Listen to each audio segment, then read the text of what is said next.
मी विनायक देवदासराव देशमुख, राहणार मालेगाव। दिनांक 12/1/2024 रोजी माझा टू व्हीलरचा ॲक्सिडेंट झाला होता। त्या दिवशी मी विविध ठिकाणी त्या दिवसापासून विविध ठिकाणी मी डॉक्टरांशी कन्सल्ट करत होतो। ट्रीटमेंटनेही माझा पाय व्यवस्थित होत नसल्यामुळे मी संजीवन हॉस्पिटल नाशिक येथे संपर्क केला। त्या ठिकाणचे माननीय डॉक्टर अमेय कुलकर्णी साहेब यांची ट्रीटमेंट चालू केली।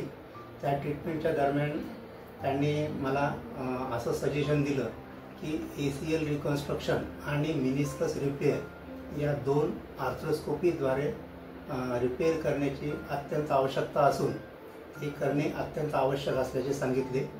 6/6/2024 रोजी माननीय डॉक्टर अमेय कुलकर्णी साहेब यांनी ACL रिकन्स्ट्रक्शन आणि मेनिस्कस रिपेअर करून मला आज रोजी दिनांक 9/6/2024 रोजी डिस्चार्ज देत आहेत।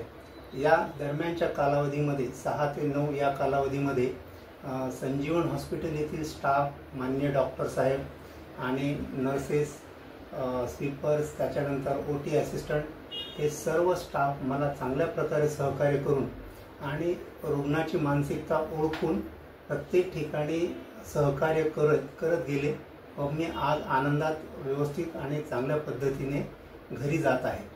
या सर्व बाबीकरिता मी संजीवन हॉस्पिटलमधील डॉक्टर्स, नर्सेस, त्यानंतर OT असिस्टंट्स आणि सर्व स्टाफ यांच्या मनापासून आभार व्यक्त करतो आणि हॉस्पिटलला पुढील वाटचालीसाठी शुभेच्छा देतो।